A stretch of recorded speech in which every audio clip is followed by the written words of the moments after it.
buried up to her neck for being sterile until a widowed father dug her free and took her home. The merciless twin sons of Proxima Thalassy beat down on David Kaine's weathered face as he guided his battered transport across the barren plateau.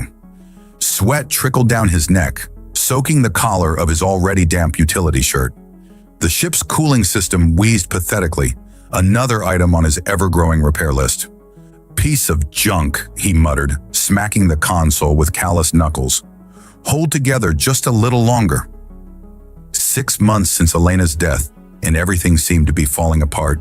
The ship, the homestead, his life. Only his daughters kept him going, 3 bright stars in an otherwise dark universe. David hadn't planned on witnessing an execution today. He'd simply been scouting for mineral deposits to supplement his meager farming income. But as he crested the ridge, the sight below froze his blood. A group of Verdani, tall, emerald-skinned humanoids with elongated limbs, stood in a ceremonial circle. In their center, a female was being systematically buried in the scorching sand. Even from this distance, her terror was palpable. David killed the engines and grabbed his binoculars. The Verdani were known for their rigid social structures and ruthless population control, but he'd never witnessed their methods firsthand. The female's skin gleamed like polished jade under the harsh sunlight. Unlike the others whose bodies were adorned with elaborate markings denoting social rank, hers were simple, almost plain. Her eyes, large, almond-shaped and filled with desperation, locked onto his position as if she could sense his presence. The Verdani finished their work, leaving only her head exposed above the packed sand. One elder spoke words David couldn't hear before the group departed in their sleek vehicles, abandoning her to the elements and the nocturnal predators that would soon emerge. "Damn it all," David whispered, lowering the binoculars. He knew the Verdani customs. This woman had been deemed infertile, a capital offense in their resources-scarce society. By sunset, the desert scavengers would descend upon her. He should leave. This wasn't his business. The Verdani would execute him without hesitation if caught interfering with their rituals. He had 3 young daughters waiting at home who needed their only remaining parent. Yet as the suns began their descent toward the horizon, casting long shadows across the wasteland, David found himself plotting a rescue route instead of a course home. "I must be out of my damn mind," he muttered, powering up the transport again. He set course for his homestead, mind racing with half-formed plans. The small prefab structure that served as both home and farm headquarters appeared on the horizon. David landed with a thud, the ship's suspension groaning in protest. Inside, 8-year-old Lily was attempting to braid 6-year-old Selena's unruly blonde hair, while 4-year-old Melanie colored enthusiastically on recycled paper. "Daddy!" they chorused, abandoning their activities to swarm him. "Hey, troublemakers," he said, forcing cheer into his voice as he embraced them. "Listen up. I need to go back out for a bit." Lily's face fell. "But you promised to help with the hydroponics tonight." "I know, Starshine. This is important. Emergency important." He knelt to their level. "I need you 3 to stay here. Lock the doors, don't answer to anyone but me." "Is it dangerous?" Selena asked, blue eyes wide. David hesitated. "It could be. That's why you're staying put." He quickly gathered supplies, water, a medical kit, his old service pistol, and a thermal blanket. As he prepared to leave, he gave each daughter a kiss on the forehead.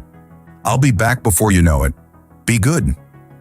What David didn't notice was the silent exchange of glances between his daughters as he headed back to his ship. Nor did he see them slip aboard through the rarely used maintenance hatch while he performed his pre-flight checks. The suns were kissing the horizon when David returned to the execution site. He landed a safe distance away and approached on foot, pistol ready. The Verdani woman's eyes fluttered open as his shadow fell across her face. Sand had blown across her features, and her lips were cracked from dehydration. "Human man," she whispered, her voice barely audible. "Why would you risk your life for me?" David knelt and began digging with a small folding shovel.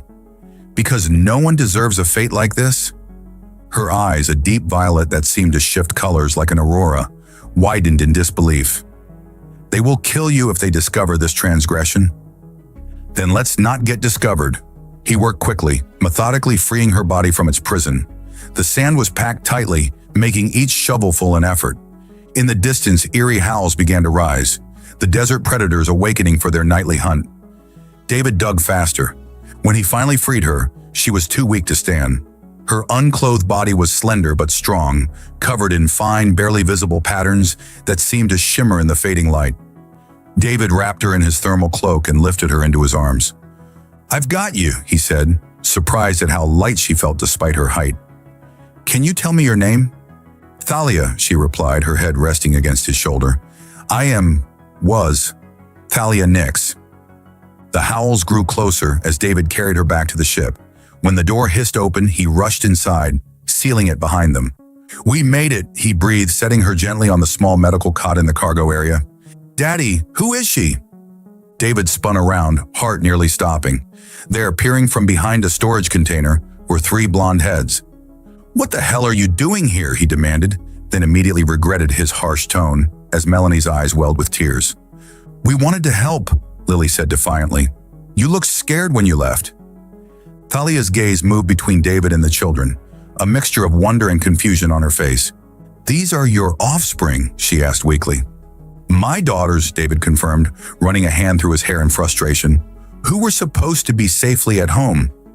Selena approached cautiously, studying the alien woman. "She's pretty. Why is she green?" Before David could answer, the ship's proximity alarm blared. On the view screen, lights appeared on the horizon, Verdani vehicles heading straight for them. "Everyone strap in," David ordered, jumping into the pilot's seat. "We're leaving, now." As the engines roared to life, Thalia's eyes met his in the reflection of the console. "You have endangered your family for me," she said, her voice stronger now. "Why?" David punched the throttle, sending the ship hurtling skyward. "That's a conversation for when we're not being chased by executioners." The ship broke atmosphere, stars replacing the darkening sky of Proxima Thalassi's. Only then did David allow himself a deep breath. He'd just committed a serious offense against the dominant species of their adopted planet with his children in tow and an illegal refugee aboard. There would be consequences, severe ones. But looking back at the rescued woman, now being cautiously offered water by his daughters, David couldn't bring himself to regret his decision. Some things were worth the risk. The ship's life support systems hummed steadily as David plotted a course through the asteroid belt that ringed the outer reaches of the Proxima Thalassi's system. His weathered hands moved with practiced precision across the navigation console, each movement deliberate and focused. "Daddy, she's waking up again," Selena called from the cargo hold. David engaged the autopilot and made his way back.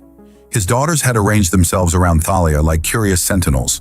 Lily had taken charge as usual, placing a hydration pack near the Verdani woman's lips. Melanie sat cross-legged at the foot of the cot, wide-eyed and silent, while Selena hovered nearby with a damp cloth. "Give her some space, girls," David said, gently moving them aside. Thalia's violet eyes fluttered open, focusing slowly on his face. The vibrant emerald of her skin had dulled somewhat, concerning him. "How are you feeling?" he asked, running a medical scanner over her body. "I am recovering," she replied, her melodic voice stronger than before. "Your offspring have been most attentive." "Daughters?" David corrected automatically. "On Earth, where humans come from, we call female children daughters." "Daughters," Thalia repeated, testing the word. Her gaze shifted to the girls. "You have been kind to a stranger? This is not common among many species." Lily puffed up with pride. "Dad says helping people in trouble is what makes us human." A fascinating philosophy. Thalia attempted to sit up, and David moved to assist her, adjusting the thermal blanket to maintain her modesty. "I've set course for Helios Station," he explained. "It's a trading post at the edge of the system. We can get supplies there, maybe find you some proper clothes and figure out our next move." "There is no our next move, human man," Thalia said firmly.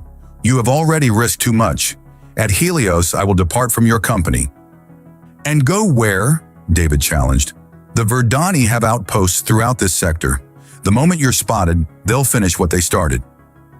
A shadow passed over Thalia's face. "Perhaps that is my fate." "No!" Melanie suddenly exclaimed, her small face fierce. "You can't go!" "You can stay with us forever." David sighed.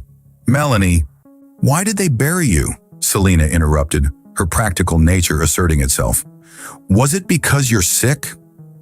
Thalia's expression softened as she regarded the child.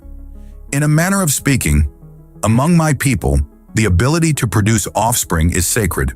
Those who cannot are considered flawed, unworthy of consuming resources. That's stupid, Lily declared, with the absolute certainty of an 8-year-old. Mom couldn't have any more babies after Melanie, but she wasn't flawed. Pain lanced through David at the mention of Elena. Different cultures have different values, Lily, he said quietly. Barbaric values, Thalia murmured, then looked startled at her own words. Forgive me, I should not speak ill of my people's ways. Even when those ways nearly killed you. David raised an eyebrow. Before she could respond, the ship's alarm blared again. David rushed to the cockpit, his heart sinking as he checked the scanners. Verdani patrol vessel, he announced grimly. They're hailing us.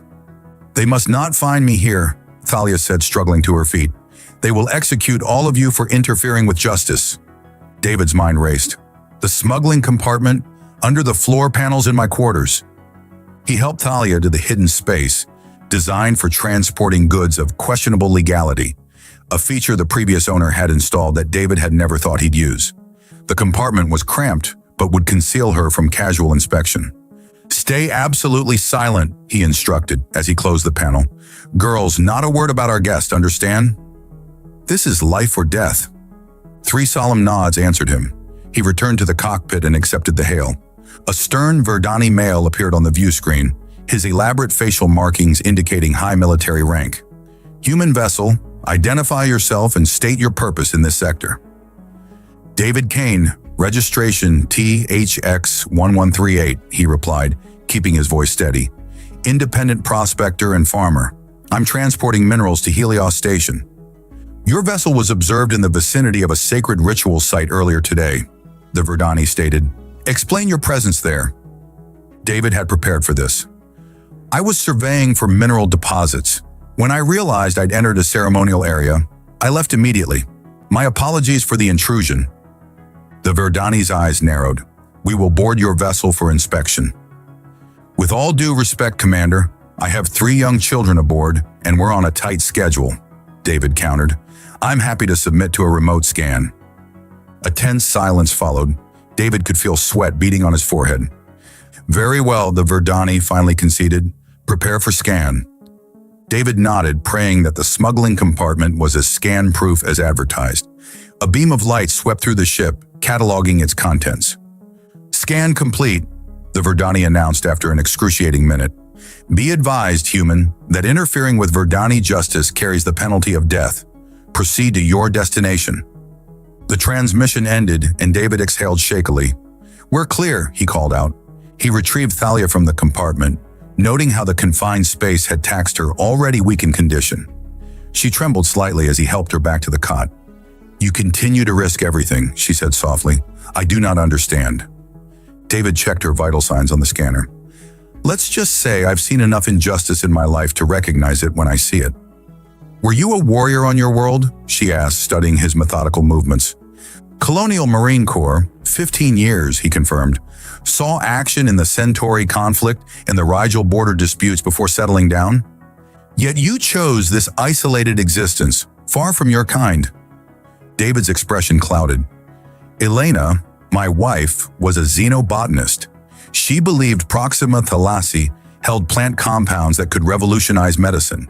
When she got approval for a long-term research settlement, we came as a family. He paused. She died 6 months ago. Respiratory infection. The Verdani physicians refused to treat her, said their medicines weren't compatible with human physiology. Understanding dawned in Thalia's eyes. So you harbor resentment toward my people. I harbor resentment toward systems that decide who lives and who dies based on arbitrary rules, David corrected. Your people, my people, doesn't matter. Life should be valued. The ship's navigation system chimed, indicating they were approaching Helios Station. David returned to the controls, bringing them into the docking queue. We'll need to disguise you, he told Thalia, as the girls helped her to her feet. I have some old clothes that might work, and a hooded cloak. Keep your head down and stay close. I cannot impose upon you further, she protested. You're not imposing if I'm offering, David replied firmly. One night at Helios. We'll get supplies, rest, and figure out a plan. That's all I'm asking. Thalia studied him for a long moment, then nodded slowly. One night, Helios Station loomed before them, a sprawling structure of interconnected modules and docking arms. Unlike the elegant, organic architecture of Verdani structures, the station was utilitarian, built by a consortium of human and alien entrepreneurs seeking profit at the edge of explored space. As they docked, David gathered his daughters. Remember, not a word about Thalia's true identity. If anyone asks, she's a distant cousin visiting from the Procyon colonies. Understand? A secret mission, Melanie whispered excitedly, like in your bedtime stories. Despite the gravity of their situation, David found himself smiling. Something like that, Squirt. He helped Thalia don his spare clothes, far too large for her slender frame, and a hooded cloak that concealed most of her distinctive features. With the hood pulled low and her hands gloved, she could pass for any number of humanoid species at a distance. "Stay close," he murmured as the airlock cycled open. "Helios is neutral territory, but there are Verdani merchants here." They stepped onto the bustling concourse, the girls wide-eyed at the diverse array of species moving through the station. David kept a protective arm around Thalia, guiding her through the crowd toward the residential section. What none of them noticed was the solitary figure watching from the shadows, tracking their movements with calculating eyes. Eyes that recognized the distinctive gait of a Verdani female trying to pass unnoticed among aliens. Eyes that belonged to someone who knew exactly who Thalia was and what her discovery could mean. David secured a modest room at the far end of Helios Station's residential quarter, away from the main thoroughfares. The space was cramped for 5 occupants, a sleeping alcove, small living area, and tiny refresher unit. But it offered privacy, which was their primary concern. "Girls, wash up and get ready for bed," David instructed, setting down their meager belongings. "It's been a long day." While the children took turns in the refresher, David noticed Thalia standing awkwardly by the viewport, still wrapped in his oversized clothes, her emerald skin catching the starlight in a way that made his breath catch momentarily. "I'll sleep on the floor," he offered, breaking the silence. "You can take the bed with the girls." Thalia turned to him, her violet eyes reflecting the station's external lights. "Your kindness continues to confound me, David Kaine." "It's not kindness. It's basic decency." He busied himself arranging blankets on the floor, aware of her gaze following his movements. "In my culture, such basic decency is reserved only for those who contribute to the continuation of our species," she said softly. "The barren are considered worse than dead. They are non-entities." David straightened. "Well, your culture is wrong about that." A gentle knock interrupted their conversation. David's hand moved instinctively to his concealed pistol as he approached the door. "Who is it?" he called, signaling Thalia to move out of sight. "Someone who knows exactly who you're harboring, human," came a hushed male voice, "and someone who wants to help." David exchanged a glance with Thalia, whose face had drained of color.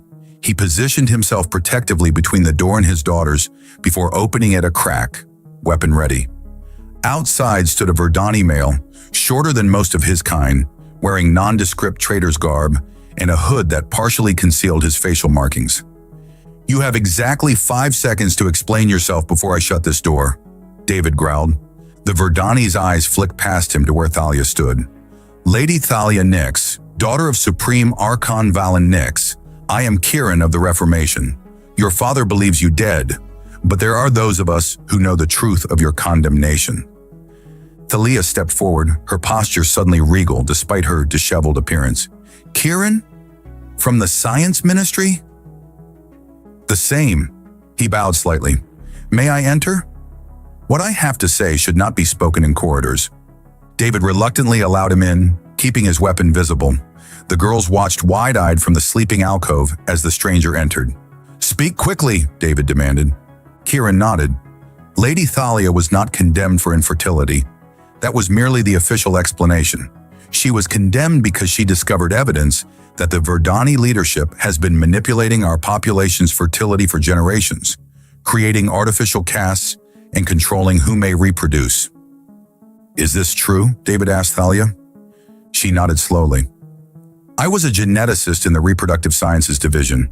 I found anomalies in the genetic screening protocols, deliberate modifications being introduced into certain bloodlines to reduce fertility while enhancing it in others." When she threatened to expose this to the general population, Kieran continued, the council, including her own father, sentenced her to the desert burial. They could not publicly execute the Archon's daughter, but they could make her disappear in a traditional manner. David's mind reeled. So you're not just any Verdani, you're practically royalty. Lineage means little when you're buried in sand, Thalia replied bitterly. But yes, my father is the supreme ruler of our people. And he let them bury you alive? David's voice rose with indignation.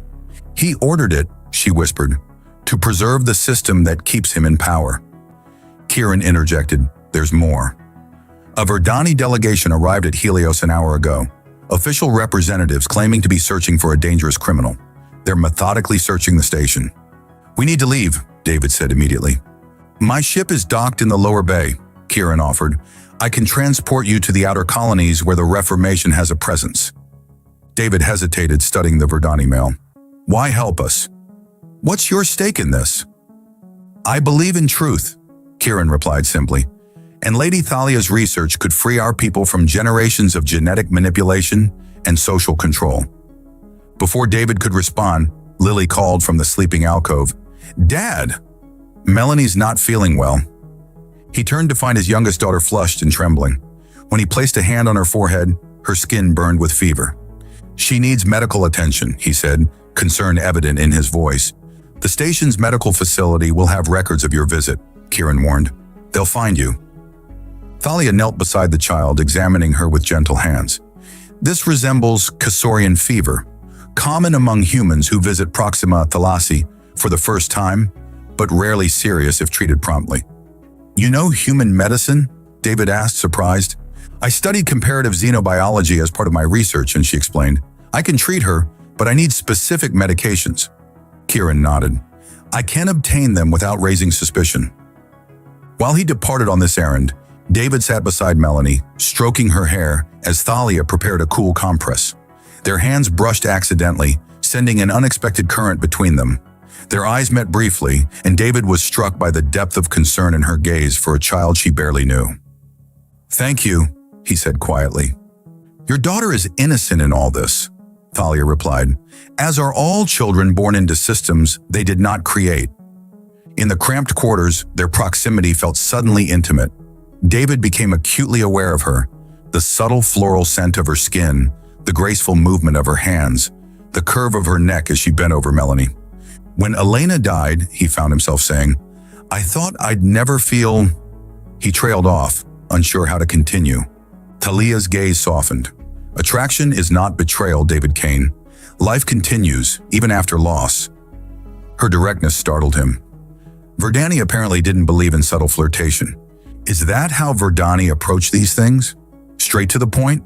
He asked, a small smile playing at his lips. We are taught that biological responses are natural and need not be clouded by unnecessary social constructs, she replied, a hint of amusement in her voice. Though perhaps that is why your human passion is so fascinating to many of my kind. You build such elaborate rituals around what is essentially a biological imperative. There's more to it than biology, David countered. Yes, she agreed, her fingers lightly touching his hand. There is connection, understanding, shared purpose. These things I have observed between us, even in our brief acquaintance. The moment was interrupted by Kieran's return with the medications. As Thalia administered them to Melanie, David found himself watching her with new awareness, wondering at the strange turns of fate that had brought this extraordinary woman into their lives. Later, as the children slept and Kieran kept watch, David and Thalia spoke in hushed tones by the viewport, planning their escape while stealing glances at each other in the starlight. Two beings from different worlds drawn together by circumstance but held there by something neither had expected to find. Morning arrived on Helios Station with the artificial brightening of corridor lights and the distant hum of life support systems cycling to daytime settings. David awoke on his makeshift floor bed to find Thalia already up, bent over a portable scanner she'd borrowed from Kieran, examining Melanie's blood sample with intense concentration. How is she? David asked, his voice rough with sleep. Thalia looked up, her violet eyes bright with excitement rather than concern. The fever has broken, but I've found something remarkable in her genetic structure. David moved to his daughter's side, brushing blonde hair from her peaceful sleeping face. What do you mean? There are markers here, subtle modifications to her immune response system that I've never seen in humans before. Thalia's fingers danced across the scanner's interface. These modifications are similar to theoretical adaptations I was researching before my sentencing. David frowned. That's impossible. Melanie's never undergone any genetic treatments. Was your wife still conducting research while pregnant with her? The question hit David like a physical blow. Elena was always experimenting with local plant compounds. She believed they held the key to human adaptation to Proxima Thalassi's environment. He paused, memories flooding back. During her pregnancy with Melanie, she developed a supplement derived from native flora. Said it would help the baby adapt. Thalia's expression grew animated. David, your wife may have accidentally discovered what I was deliberately searching for, a way to counteract the genetic manipulation my people's leadership has been imposing for generations. Before they could discuss further, a commotion erupted in the station corridor. Kieran burst through the door, his normally composed demeanor shattered. They've found us, he gasped. Supreme Archon Valen himself has arrived with his personal guard. They've captured my contact in the docking bay and are conducting room-by-room searches. David immediately began gathering their belongings. How much time do we have? Minutes at most. They're starting from the central hub and working outward. Thalia's face had gone pale at the mention of her father. If Valen is here personally, he means to leave no witnesses. He cannot risk the truth about the genetic program becoming public. We need a diversion, David decided, military training kicking in. Kieran, is your ship still accessible? Possibly through the maintenance tunnels, but a station-wide announcement interrupted him. Attention all residents and visitors. This is Security Chief Morven. Helios Station is now under lockdown by order of the Verdani Diplomatic Corps. All civilians are to remain in their quarters for identity verification. David swore under his breath. They're boxing us in. He turned to his daughters, now awake and watching with frightened eyes. Girls, get dressed quickly. We're leaving. As they prepared to flee, Thalia pulled David aside. I need to tell you something, she said urgently. Last night, while examining Melanie, I discovered something else.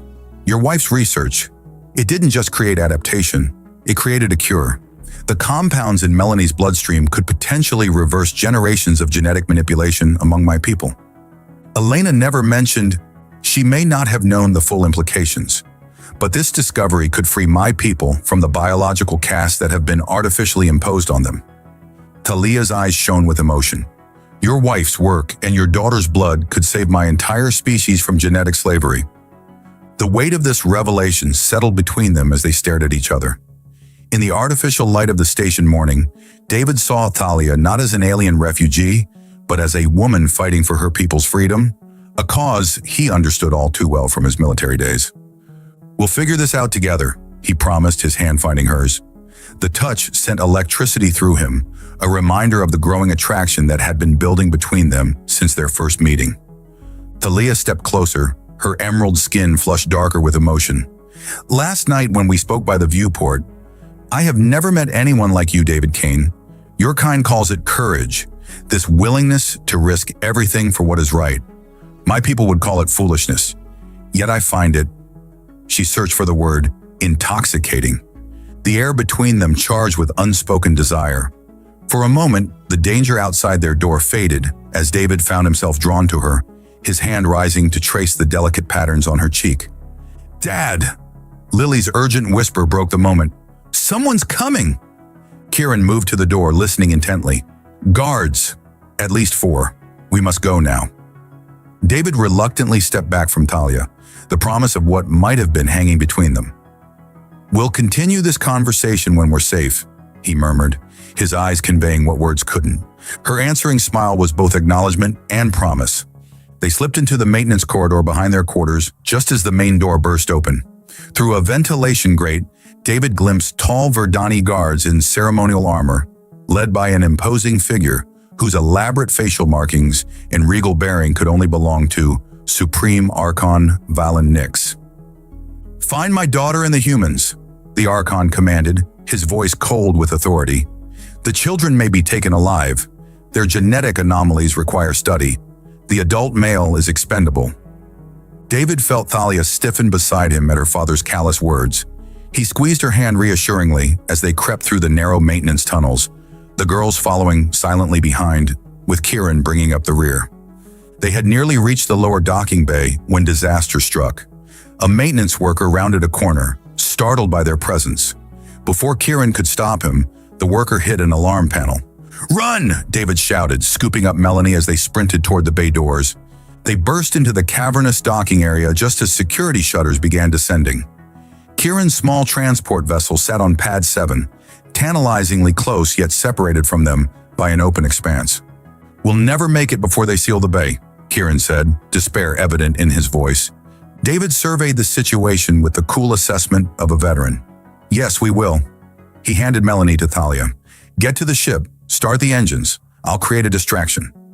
"David, no!" Thalia began, but he silenced her with a brief, fierce kiss that surprised them both with its intensity.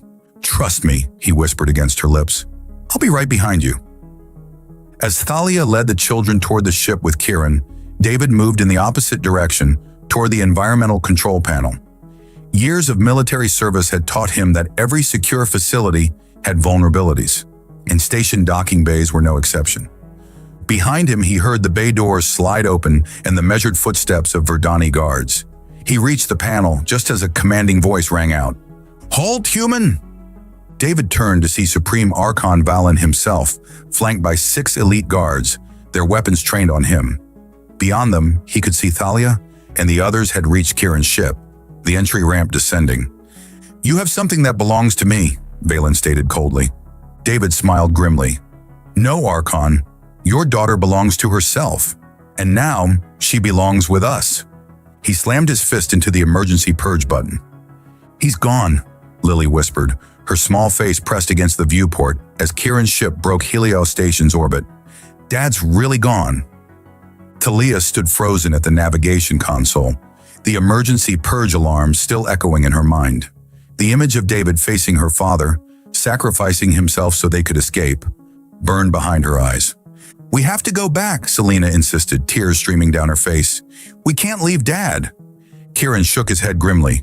"The station is on complete lockdown. Returning now would mean capture for all of us." Thalia's hands trembled as she initiated the jump sequence. Every fiber of her being wanted to turn the ship around. But she knew David had made his choice. A choice to protect his daughters and the secret they carried in Melanie's blood. "We're not abandoning him," she finally said, her voice steadier than she felt. "We're regrouping. There's a Reformation outpost in the Cygnus sector where we'll be safe. From there, we can plan a rescue." As the stars stretched into lines around them, Thalia felt the weight of her new responsibility. 3 human children now looked to her, an alien they barely knew, for protection and guidance. And somewhere behind them, David Kaine faced interrogation by the most powerful Verdani in the galaxy, her father. The detention level of Helios Station was sterile and cold, designed to accommodate various species while offering the same universal discomfort. David sat on a hard bench in a force field cell, his wrists bound by energy restraints that bit into his skin whenever he moved too quickly. He'd been there for hours, refusing to answer questions about Thalia's whereabouts or Kieran's connections to the Reformation. The guards had eventually left him alone, presumably to soften him up through isolation. The cell door hissed open, and Supreme Archon Valen Nix entered. Without his ceremonial guards or elaborate regalia, he seemed smaller somehow, though no less dangerous. "Human," Valen said, his tone conversational as he took a seat opposite David. "I find myself curious about you." David remained silent, studying the Verdani ruler. The family resemblance to Thalia was evident in the shape of his eyes and the elegant line of his jaw, though where her features held warmth, his were carved from ice.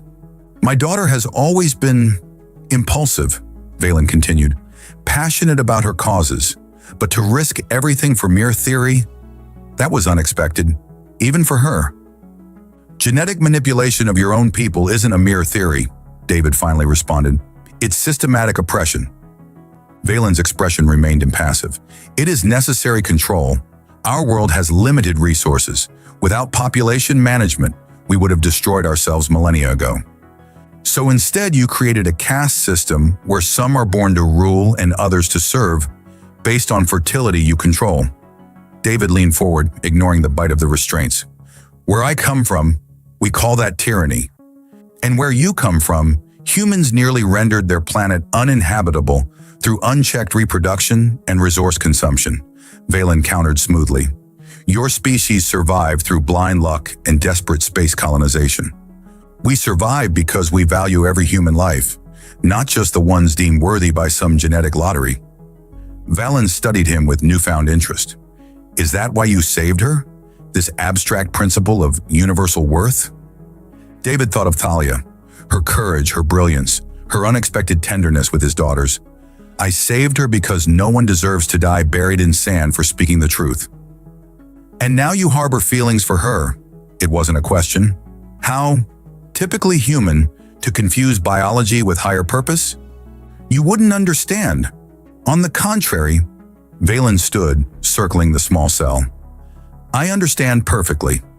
My daughter has always had a fascination with your species' emotional nature. Your impulsiveness, your willingness to risk everything for abstract concepts like love and freedom. He stopped directly behind David. What you fail to understand is that she can never reciprocate these feelings as you imagine. Verdani physiology doesn't allow for successful reproduction with humans. Her supposed infertility was merely a convenient excuse. This isn't about reproduction, David growled. Isn't it? Valen moved back into view. Your mate died, leaving you with offspring. Biologically, you seek a replacement. My daughter represents an exotic alternative, but ultimately, a futile one. David felt anger rising in his chest. You really don't understand humans at all, do you? We're not slaves to biology like your engineered casts. And yet, here you are, captured because of biological impulses toward a female who isn't even your species. Valen's smile was cold. Tell me where she's taken your children, and I'll ensure their return to human custody. Their unusual genetic markers make them valuable research subjects, but I have no desire to harm them.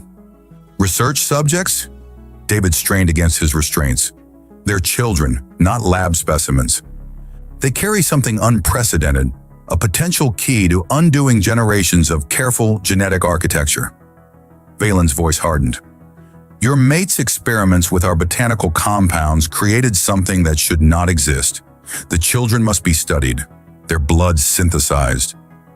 David fell silent, realizing the full implications. Elena's research hadn't been accidental. She'd been deliberately working to counteract the Verdani genetic program. She must have discovered the truth during her studies and kept it secret, even from him, knowing the danger it posed. And now their youngest daughter carried the fruit of that research in her veins. They're beyond your reach, David said finally, and they'll stay that way. Valen sighed. I had hoped for cooperation. Unfortunately, we must now resort to more invasive methods of interrogation. As guards entered with equipment David didn't recognize, he closed his eyes, focusing on the memory of Thalia's face, the promise in her eyes when they'd parted. Whatever happened now, he'd bought them time. Time for Thalia to protect his daughters and perhaps find a way to use Elena's discovery. He only hoped he'd live long enough to see her again. In the cramped quarters of Kieran's ship, Thalia studied the genetic analysis of Melanie's blood sample for the 12th time. The children had finally fallen asleep in the small cabin, exhausted by grief and fear. The compound is remarkable, she told Kieran softly. David Kaine isolated a native plant enzyme that can rewrite the artificial genetic markers my father's scientists have been using for generations. With this, we could restore natural fertility patterns across our entire population. A cure for genetic slavery, Kieran marveled. But without the original research, we have something better. Thalia indicated the sleeping child. We have a living synthesis. Melanie's body continues to produce the compound naturally. With careful extraction and analysis, we can reverse engineer the formula and use it as leverage to free David, Kieran concluded. Thalia's gaze drifted to the stars outside. Not leverage, revolution. Her voice hardened with determination. My father thinks he's captured a simple human who can be broken through interrogation. He doesn't understand what David Kaine represents. And what is that? Kieran asked. Hope, Thalia whispered. Courage. The human capacity to fight for others, even at great personal cost. She touched the console where she'd stored the genetic analysis. David gave himself up so we could escape with this discovery. I won't let that sacrifice be in vain. As Kieran left to check their course, Thalia found herself alone with her thoughts. She recalled the brief, fierce kiss David had given her before staying behind, the first such contact she'd ever experienced. Verdani did not typically express emotion through physical connection the way humans did. Yet in that moment, she'd felt something awaken within her, a response that transcended mere biology or cultural differences. Something uniquely human had touched her, changed her. Thalia made a silent vow as the ship carried them towards safety. She would save David Kaine, not just because he had saved her from the desert burial, but because in the short time they'd known each other, he had shown her what it meant to be truly free. Free to choose, free to feel, free to love. And for that gift, she would risk everything. The interrogation chamber's sterile walls seemed to close in as David fought against the effects of the Verdani truth serum. His military training had prepared him for resistance techniques, but the alien compound worked differently than human variants, attacking his nervous system in waves of increasing intensity. The formula is quite effective on humans, Valen observed clinically. Most subjects break within minutes.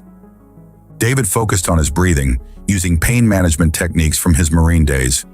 I'm not most subjects. A flicker of what might have been respect crossed the Archon's face. Indeed, your species' tenacity continues to surprise me. Before Valen could continue, alarms blared throughout the station. The interrogation technician received an urgent communication, his expression shifting to concern. Supreme Archon, there are reports of simultaneous uprisings across 3 Verdani colonies. The Reformation has launched coordinated attacks on genetic control facilities. Valen's composure cracked. Impossible. The movement lacks the resources for such coordination. They're broadcasting a message system-wide, the technician continued. Something about genetic liberation. They claim to have a cure for the population control measures. David couldn't suppress a smile despite his pain. Thalia had wasted no time. Valen noticed his expression and leaned close. What do you know of this? Only that you underestimated both your daughter and humanity, David replied through gritted teeth. The station rocked suddenly, emergency lights flashing as artificial gravity fluctuated. Valen was summoned urgently to the command center, leaving David under guard. The moment the Archon departed, David made his move. The restraints designed for Verdani physiology had a weakness when stressed at a particular angle, a flaw he'd been quietly exploiting during the interrogation. With a final twist and a burst of adrenaline-fueled strength, the energy cuffs shorted out. The guard never saw the attack coming. David moved with the efficiency of his military training, rendering the Verdani unconscious with a precise strike to a nerve cluster Thalia had once mentioned in passing. Armed with the guard's weapon, David navigated the chaos-filled corridors of Helios Station. The uprising had clearly spread here. He passed groups of Verdani civilians confronting security forces, demanding truth about the genetic manipulation program. He needed to reach a communication array to contact Thalia. The nearest one would be in the station's control hub, heavily guarded but now potentially understaffed due to the spreading unrest. As he approached the hub, a familiar voice called from a side corridor. David Kaine, your timing is impeccable, as always. He spun, weapon raised, then lowered it in shock. Kieran? How? The Verdani rebel gestured for him to follow. Thalia's plan is working perfectly.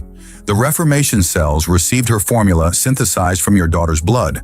They've begun distributing it across Verdani territories. Where is she? Where are my daughters? David demanded as they ducked into a maintenance shaft. Safe for the moment, but we must hurry. Thalia has returned to confront her father publicly and expose the truth about the genetic program. David's heart raced at the thought of Thalia facing Valen alone. Take me to her, now. The Grand Assembly Hall of Helios Station had been commandeered by Reformation forces. Hundreds of Verdani from the station and recently docked ships packed the space, their attention fixed on the central platform where Thalia stood, regal and resolute. Beside her stood Lily, Selena, and Melanie, the 3 human children looking both frightened and determined as Thalia addressed the crowd through the station's broadcast system, her words reaching not just those present, but Verdani across the sector. For generations, we have been told that our rigid social structure was necessary for survival, her voice rang out, that some must be blessed with fertility, while others, deemed less worthy, must remain barren. This was never natural selection, but calculated manipulation by those in power. She gestured to a display showing genetic sequences. These are the markers artificially introduced into our population. And this, she indicated Melanie, who bravely stepped forward, is the living proof that these manipulations can be reversed. The doors at the far end of the hall burst open. Supreme Archon Valen entered, flanked by his personal guard, his face a mask of cold fury. "This is treason," he announced, his authoritative voice cutting through the murmurs. "My daughter speaks from delusion, not science." "Then explain these," Thalia challenged, projecting new images onto the screens. "Your private research files, Father, detailing 3 centuries of systematic genetic modification to create castes based not on merit, but on bloodlines you deemed worthy." Valen's eyes narrowed. "You would destroy the stability of our entire civilization for an abstract concept of equality?" "I would give our people the freedom to determine their own destiny," Thalia countered, "as humans have always done." "Humans," Valen scoffed, "a chaotic, emotional species who saved your daughter when you condemned her to death," David interrupted, stepping into view beside Kieran. "Who valued her life when you discarded it." A ripple of reaction passed through the crowd as David made his way to the platform. The children spotted him and broke protocol, running to embrace their father with cries of joy. Thalia's composure momentarily cracked at the sight of him, alive, somewhat battered, but standing tall. Their eyes met across the platform, volumes of unspoken emotion passing between them. "This human," Valen addressed the crowd, regaining control, "has no understanding of our ways, our necessities. Would you follow the naive idealism of aliens and rebels over centuries of proven stability?" An older Verdani female stepped forward from the crowd. "I would follow truth, Archon. For 60 cycles, I believed I was naturally barren, unworthy of offspring. Now I learn it was by your design?" Others joined her, voices rising in question and anger. The tide was turning. Valen sensed it too. With a subtle gesture to his guards, he prepared to retreat. "This isn't over," he warned Thalia. "You risk civil war." "No, Father," she replied calmly. "I offer liberation. The formula is already spreading across our worlds. Your control is ending, not with violence, but with truth." As if to punctuate her words, reports began flooding in from across Verdani space. Peaceful demonstrations, genetic control facilities being opened to public scrutiny, centuries of secrets exposed to light. Valen looked at his daughter with new eyes. Not anger now, but something approaching reluctant respect. "You have your mother's conviction," he said quietly.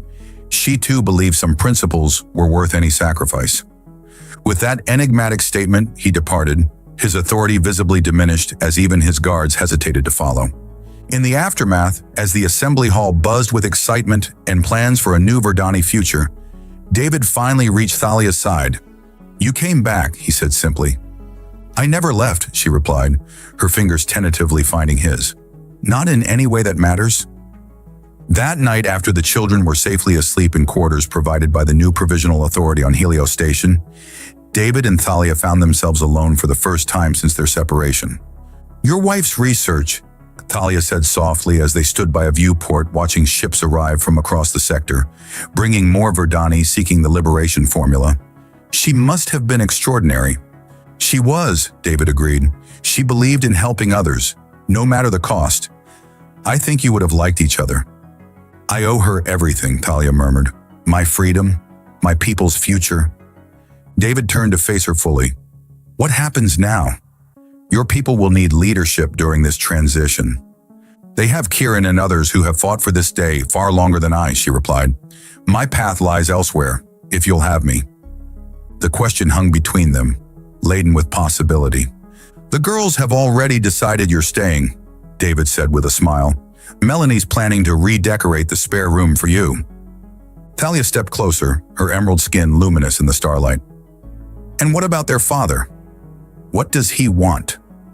David's hand rose to trace the delicate patterns on her cheek, completing the gesture that had been interrupted days earlier. "He wants what he's wanted since he first saw you in that desert, to bring you home." Their lips met in a kiss that bridged worlds. Human and Verdani, passion and tenderness, past and future.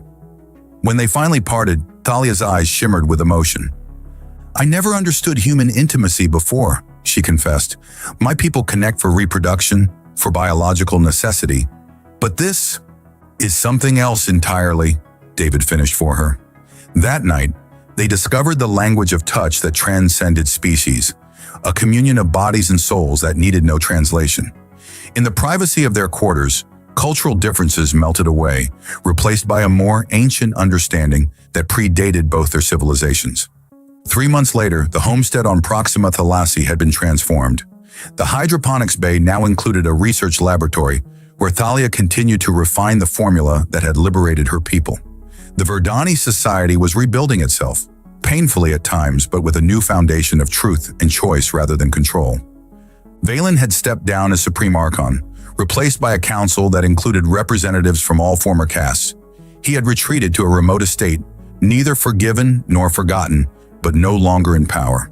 As the sun set over the desert plateau, David found Thalia in the garden, teaching the girls about native plant properties, continuing Elena's work with a reverence that honored her predecessor's vision. "They're quick learners," Thalia remarked as the children ran off to prepare dinner. "Especially Melanie. She has a natural affinity for xenobotany." "Like her mother," David said, wrapping his arms around Thalia from behind. "And her new mother." Thalia leaned into his embrace, still marveling at how natural such contact had become. "I never imagined this future when you dug me from that sand. A family, a purpose, love. That's humanity's gift," David murmured against her hair. "We imagine impossible futures, then make them real." As night fell and the first stars appeared, they stood together, no longer rescuer and rescued, human and alien, but partners in a shared life neither could have predicted. From burial to belonging, from condemnation to connection, their unlikely journey had transformed not just their lives but an entire civilization, proving once again that compassion could overcome cruelty, and that sometimes the most revolutionary act was simply to dig someone free and bring them home.